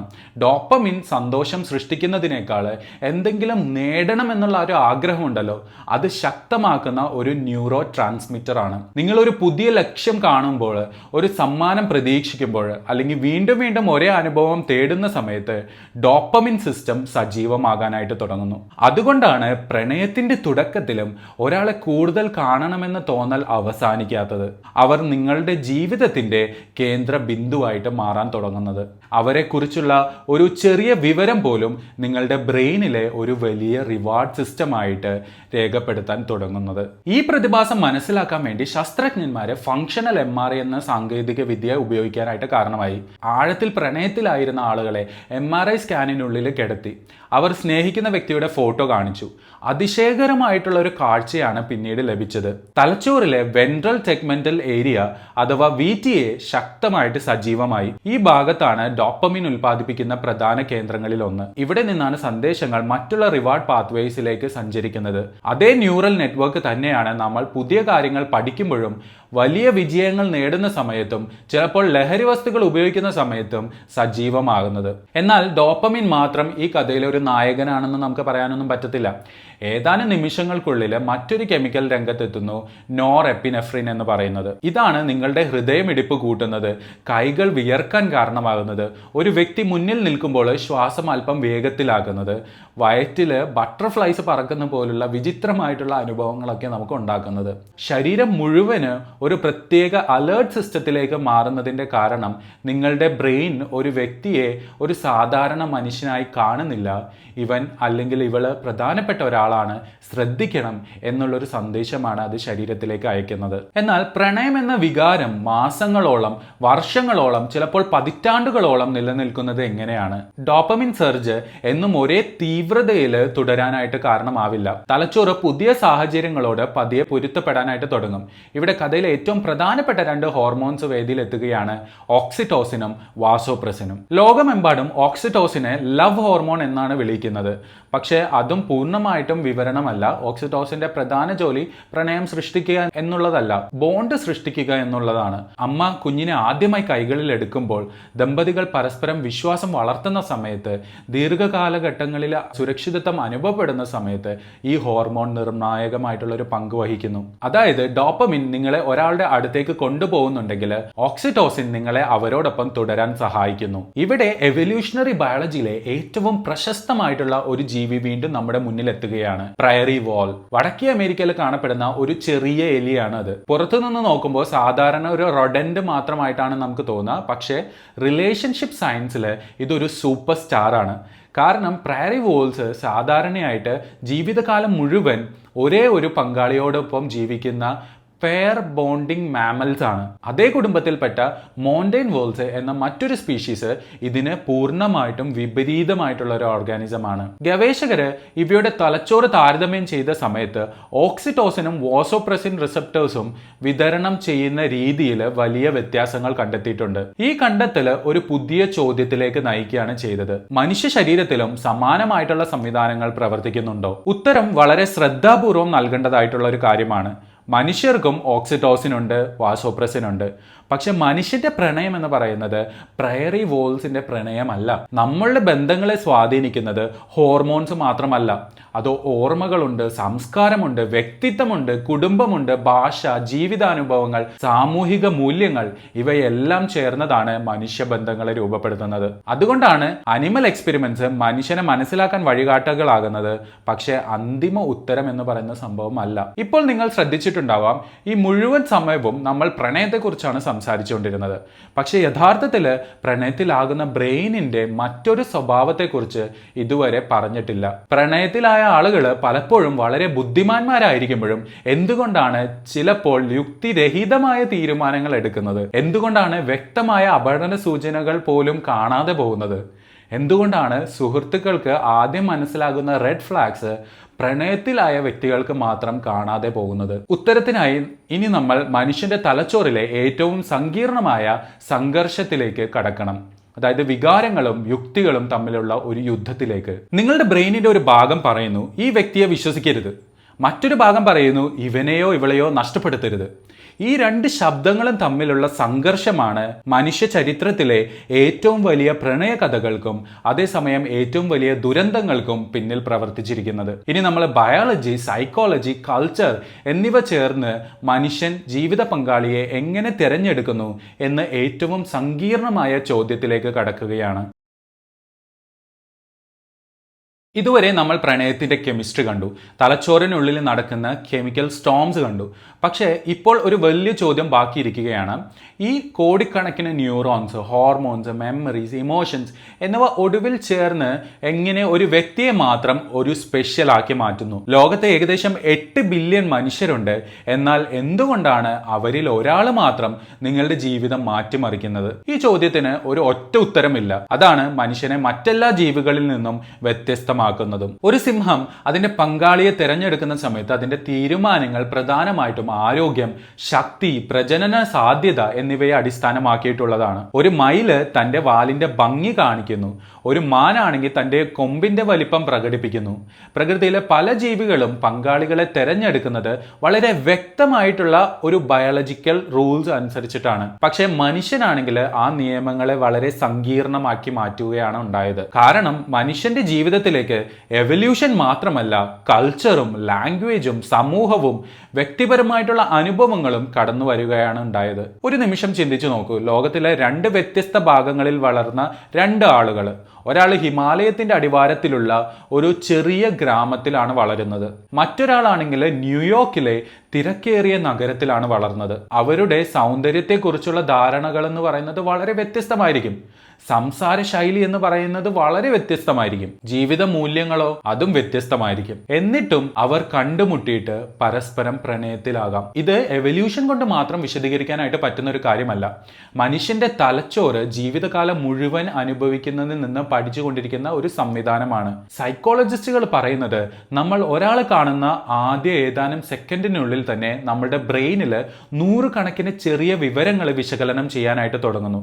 അവരുടെ മുഖഭാവം, കണ്ണുകളുടെ ചലനം, ശബ്ദത്തിന്റെ താളം, ശരീരഭാഷ, പുഞ്ചിരിയുടെ സ്വാഭാവികത, സംസാരിക്കുമ്പോഴുള്ള ആത്മവിശ്വാസം, ഇവയെല്ലാം ഒരേ സമയം പ്രോസസ്സ് ചെയ്യപ്പെടാനായിട്ട് കാരണമാകുന്നു. ഈ വിശകലനത്തിന്റെ വലിയൊരു ഭാഗം നമ്മുടെ ബോധപൂർവമായ ചിന്തയ്ക്ക് പുറത്താണ് നടക്കുന്നത്. അതുകൊണ്ടാണ് ചിലരെ കണ്ടാല് എന്തോ ഒരു വിശ്വാസം തോന്നുന്നു എന്നും മറ്റു ചിലരെ കണ്ടാല് എന്തോ ശരിയല്ല എന്നും തോന്നുന്നത്. പലപ്പോഴും അതിന് വ്യക്തമായിട്ടുള്ള ഒരു കാരണം വിശദീകരിക്കാനും നമുക്ക് സാധ്യമായിട്ടുള്ള ഒരു കാര്യമല്ല. ഇവിടെ മറ്റൊരു അതിശയകരമായിട്ടുള്ള ഒരു കാര്യം കൂടി സംഭവിക്കുന്നുണ്ട്. നമ്മളുടെ ബ്രെയിൻ വെറും മുന്നിലുള്ള വ്യക്തിയെ മാത്രം വിലയിരുത്തുന്നില്ല, പകരം നമ്മളുടെ ജീവിതത്തിലെ പഴയ ഓർമ്മകളായിട്ടും അവരെ താരതമ്യം ചെയ്യുന്നു. ബാല്യത്തിൽ നമ്മളെ സംരക്ഷിച്ച ആളുകളുടെ മുഖഭാവങ്ങൾ, നമ്മളുടെ കുടുംബാംഗങ്ങളുടെ സംസാര രീതി, സ്കൂൾ കാലത്തെ സുഹൃത്തുക്കൾ, മുൻകാല ബന്ധങ്ങൾ, ഇതെല്ലാം നമ്മുടെ തലച്ചോറിൽ സൂക്ഷിക്കപ്പെട്ടിരിക്കുന്ന ഒരു വലിയ ലൈബ്രറി പോലെയാണ്. പുതിയ ഒരാളെ കാണുന്ന സമയത്ത് ഈ ബ്രെയിൻ എന്ത് ചെയ്യുന്നതെന്നറിയോ? ഈ ലൈബ്രറിയിൽ നിന്നും വിവരങ്ങൾ എടുത്ത് നിമിഷങ്ങൾക്കുള്ളിൽ താരതമ്യം ചെയ്യാനായിട്ട് തുടങ്ങും. അതുകൊണ്ടാണ് ചിലപ്പോൾ ഇവരെവിടെയോ കണ്ട പോലെ തോന്നുന്നുണ്ടല്ലോ എന്ന വികാരം പെട്ടെന്നുണ്ടാകുന്നത്. യഥാർത്ഥത്തിൽ അവർ ചിലപ്പോൾ കണ്ടിട്ടേ ഉണ്ടാവില്ല. എവല്യൂഷണറി സൈക്കോളജി മറ്റൊരു കാഴ്ചപ്പാട് മുന്നോട്ട് വയ്ക്കുന്നുണ്ട്. മനുഷ്യര് ആരോഗ്യമുള്ള പങ്കാളികളെ തിരിച്ചറിയാൻ സഹായിക്കുന്ന ചില സൂക്ഷ്മ സൂചനകൾ അറിയാതെ തന്നെ ശ്രദ്ധിക്കുന്നുണ്ടാകുമെന്നാണ് ചില ഗവേഷകർ കരുതുന്നത്.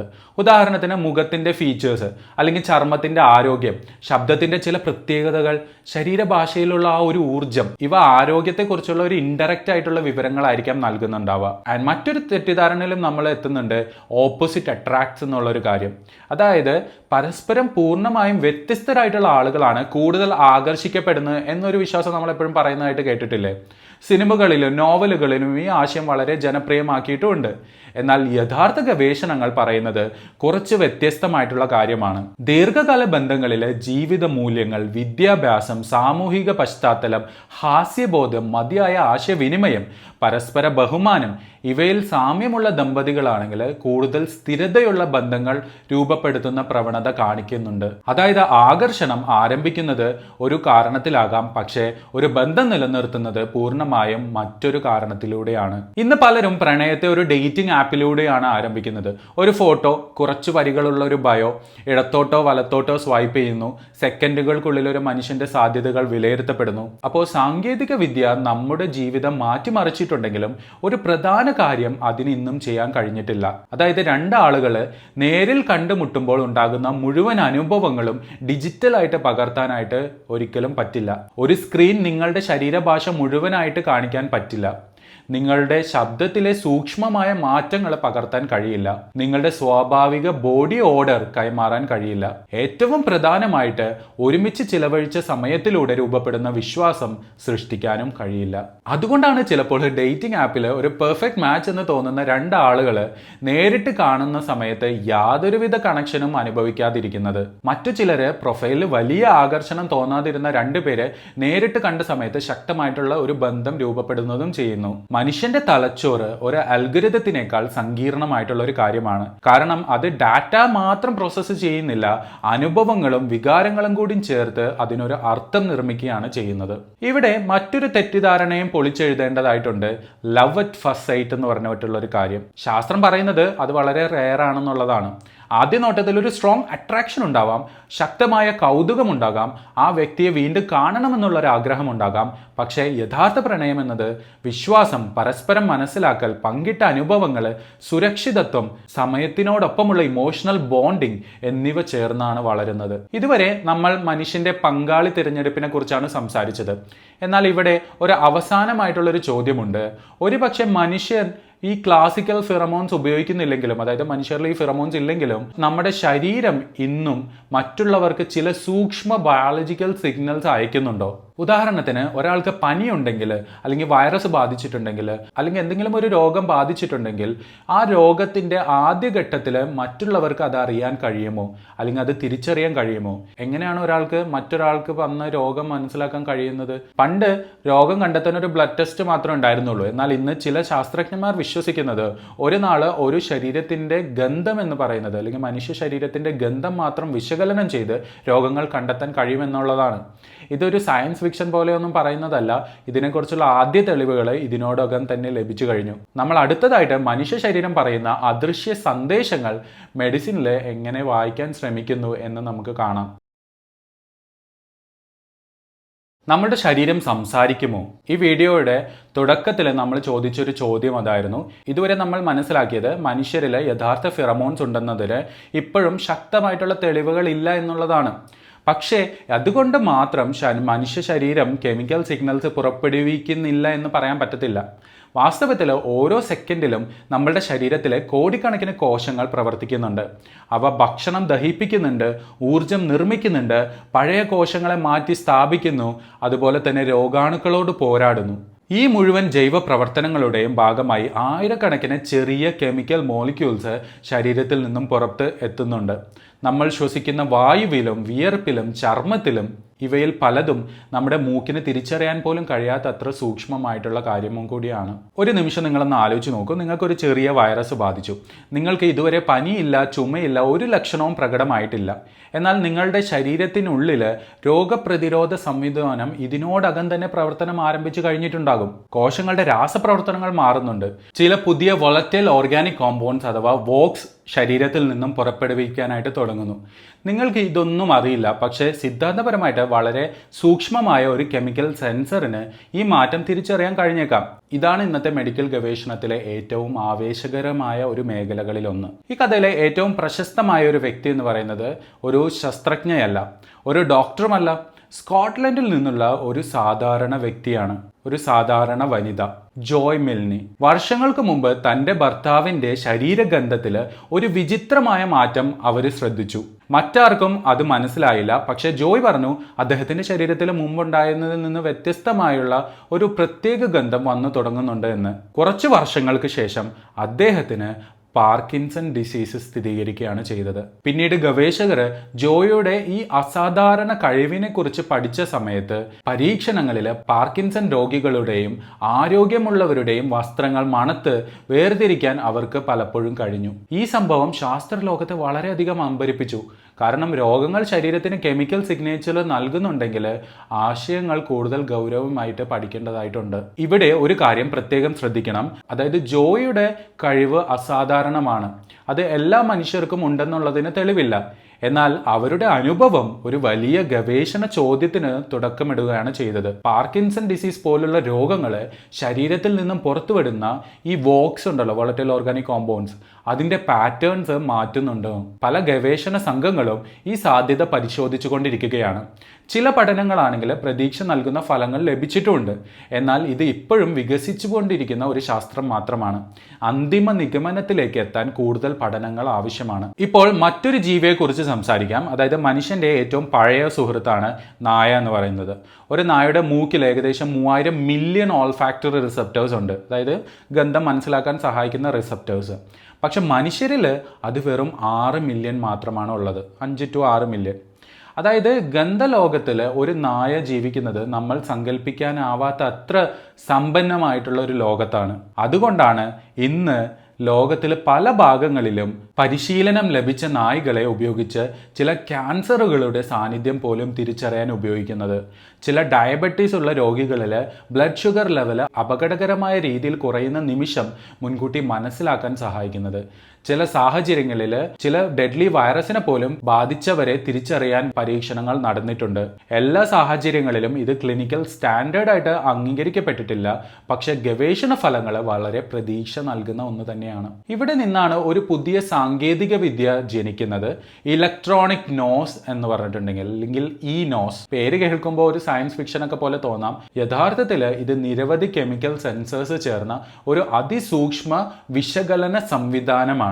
മനുഷ്യന് തിരിച്ചറിയാൻ കഴിയാത്ത വോക്സ് പാറ്റേൺ ഉണ്ടല്ലോ, ഇവയ്ക്ക് കണ്ടെത്താനായിട്ട് കഴിയും. ആർട്ടിഫിഷ്യൽ ഇന്റലിജൻസിനോടൊപ്പം ഈ ഉപകരണങ്ങൾ ഉപയോഗിച്ച് ഭാവിയിലോ ഒരാളുടെ ശ്വാസം മാത്രം പരിശോധിച്ച് ചില രോഗികളുടെ ആദ്യ സൂചനകൾ കണ്ടെത്താൻ പറ്റുമോ എന്ന് ഗവേഷകർ ഇപ്പോഴും ഗവേഷണം നടത്തിക്കൊണ്ടിരിക്കുകയാണ്. അതായത് ഒരു ദിവസം നിങ്ങൾ ആശുപത്രിയിലേക്ക് പോകുന്നു എന്ന് സങ്കല്പിക്കൂ.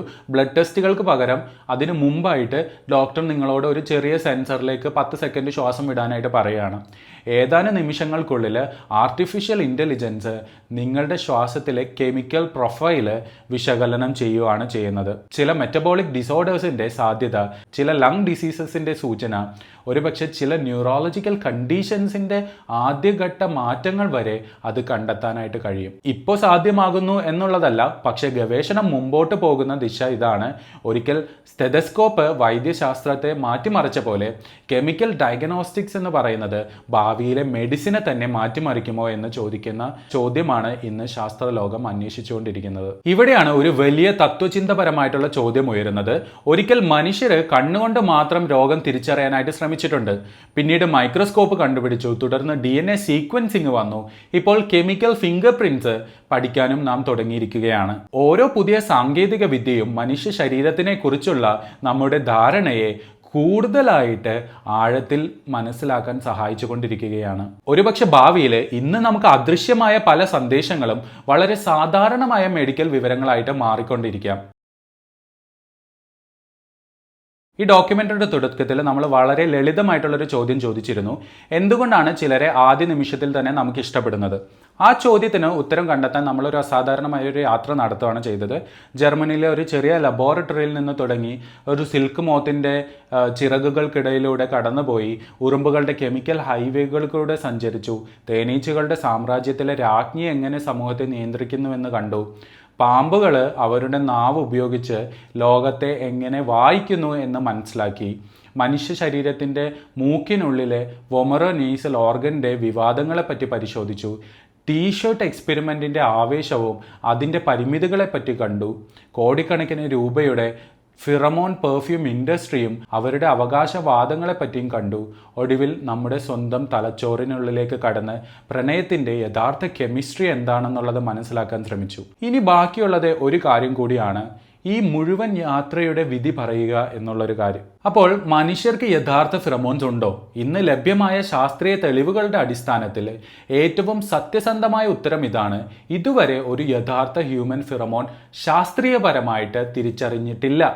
ഈ വാചകത്തിലെ ഓരോ വാക്കിനും പ്രധാനമുണ്ട്, അതായത് ഇതുവരെ.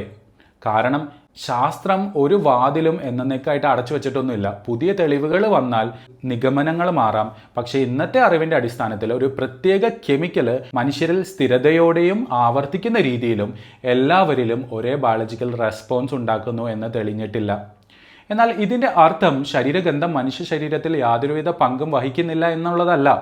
അതും തെറ്റായിട്ടുള്ളൊരു നിഗമനമായിരിക്കും. ബോഡി ഓർഡർ നമ്മുടെ ആരോഗ്യത്തെക്കുറിച്ചും ഭക്ഷണ രീതിയെക്കുറിച്ചും ഹോർമോണൽ സ്റ്റേറ്റിനെക്കുറിച്ചും സ്കിൻ മൈക്രോബ്സിനെ കുറിച്ചും ഒരുപക്ഷെ ചില ജനറ്റിക് വിവരങ്ങളെക്കുറിച്ചും സൂക്ഷ്മമായ വിവരങ്ങൾ വഹിക്കുന്നുണ്ടാകാം. ചില സാഹചര്യങ്ങളിൽ മനുഷ്യർ ആ വിവരങ്ങളിൽ ചിലത് അറിയാതെ തന്നെ തിരിച്ചറിയുന്നുമുണ്ടാകാം. എന്നാൽ അവയെല്ലാം ചേർന്നാലും അവയെ ക്ലാസിക്കൽ അനിമൽ ഫിറമോൺസ് എന്ന് വിളിക്കാനായിട്ട് ഇപ്പോഴുള്ള തെളിവുകൾ മതിയാവില്ല. ഒരുപക്ഷെ ഈ വീഡിയോയുടെ ഏറ്റവും വലിയ പാഠം എന്ന് പറയുന്നത് മറ്റൊന്നായിരിക്കാം. അതായത് വർഷങ്ങളായി സിനിമകളിലും പരസ്യങ്ങളിലും ഒക്കെ നമ്മൾ പറഞ്ഞിട്ടുണ്ട്, പ്രണയം ഒരു മാജിക് കെമിക്കൽ കഥയാണ്. ഒരു പെർഫ്യൂം ഉപയോഗിച്ചാൽ ആളുകൾ നിങ്ങളിലേക്ക് ആകർഷിക്കപ്പെടും, ഒരു രഹസ്യ മോളിക്യൂൾ നിങ്ങളുടെ ജീവിതം മാറ്റിമറിക്കും.